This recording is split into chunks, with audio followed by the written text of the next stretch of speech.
Hey folks, we're back again. It's Christmas. We get to see what that big bait hive that took 20 minutes to get in the box, what they've done. It's been roughly 9 days and they should be pretty well established. Let's see how busy they've been. They're going to move them in these standard box over here, and I got frames. We'll see how much she's built and if she's laying eggs. She should be laying eggs by now. You want to always make sure you wait long enough. Oh yeah, lots of girls.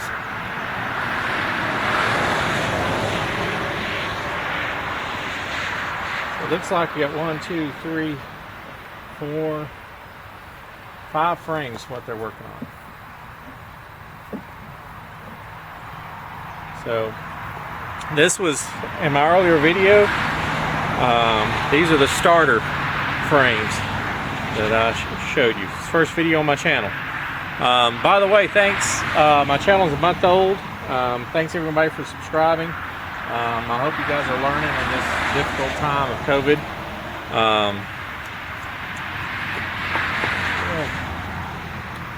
Just skip right on over. Looks like they're starting to work top bar on those frames.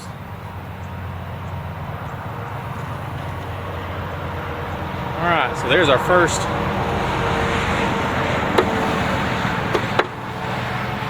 bit of snow white comb. They're not building it where I want them to. They are there, but they're not there. Hopefully these other frames will be a little bit better. There we go. Make sure our queen's not on there. Right. So that's a natural comb frame. And you see that beautiful snow white.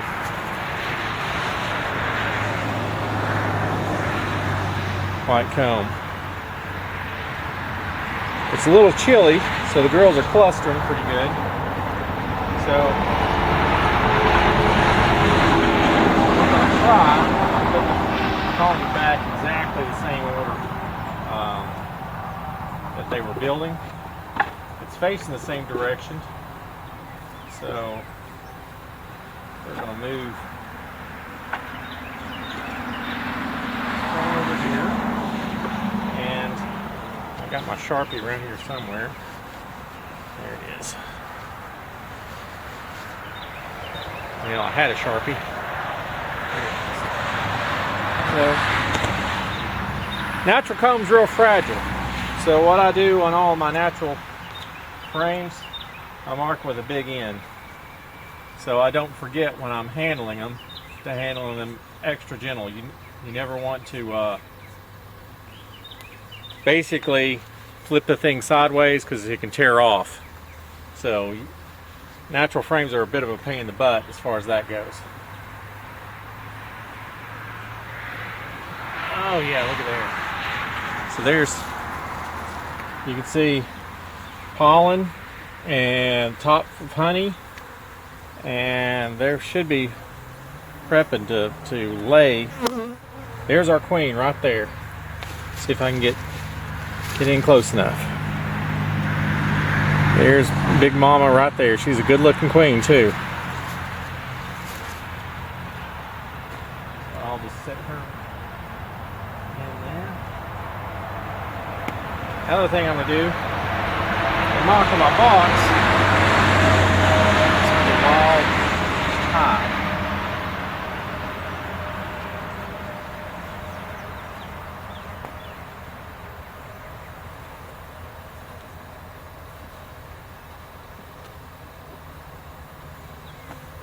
Now that's what you want to see, is she's almost to the very bottom, and they'll seal up those sides.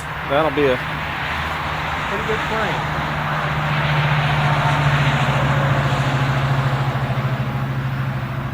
And the next frame is a piece of old comb that I had.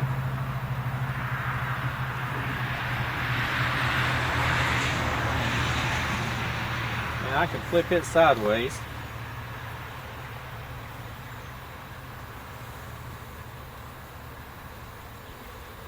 Yeah. See if, hopefully, it's hard to see. There's not much light here. It's nice being in the shade, but all through here is larvae. And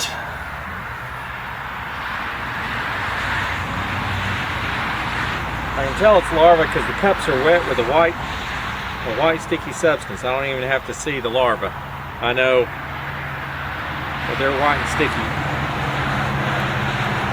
They've got larvae down in there. So there's 4 frames. And number 5, which has got honey on the back side. And looks like they're prepping this one for a laying frame. So this is why it's important. When you do a bait trap, make sure you get a box that accepts frames. It can be a tall box, it can be a wide box. This is these are boxes I designed. They're real lightweight, so they're easy to get in and off my stands. So I can change them out very easily. They have a spinner on the front, so this morning I was able to just go in and before it got warm, was just put my spinner, and so it was easy for me to seal up the hive. You don't want to have to try to do anything like staple screen or anything up in a tree. So you want to make sure your bait box has got a spinner and that it accepts frames. It needs to be roughly the same size as a deep box. It's like 3,000 something cubic inches. You can find that information in Thomas Seeley's Honeybee Democracy. I give a lecture on it, but I just don't have the number. I think it's 3,100 something cubic inches. But basically it's the same dimensions as a deep box. And it doesn't have to be in this format. A lot of your bait boxes are tall. They're like they're half the width, but they're twice the length. And that's fine. You put your frames, they'll start in the top. You just can't leave them in there for too long, otherwise they'll start building on the bottom of those frames. And you can see this was 9 days. When your swarm, first thing they do before they leave a hive is they gorge themselves on honey, and that's so that they have all this food in their bodies to build comb and get started. So if you use one of those garbage bait hives, which are the things that look like the side of a tree, they're cardboard, well, you wind up discarding all that comb, which is setting your bees really far behind. So my bees already have brood in here. They've got 4 sheets of new comb. That's a lot of time for your bees to have to recover, and you really set them back if you use something that does not have removable frames in your bait hive. So we'll get this drill sealed up.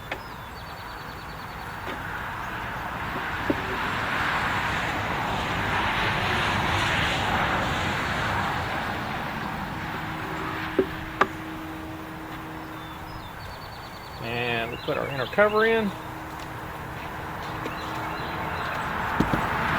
Now I got bees inside my bait box I want to get out. But I don't necessarily want to drop them on top of the cluster, so instead I'll drop them on the inner cover.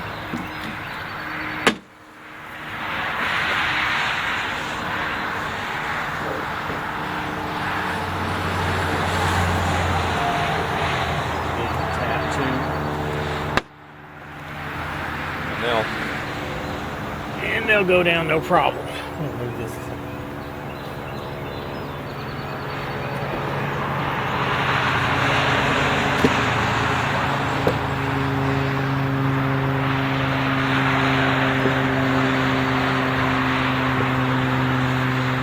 All right, folks.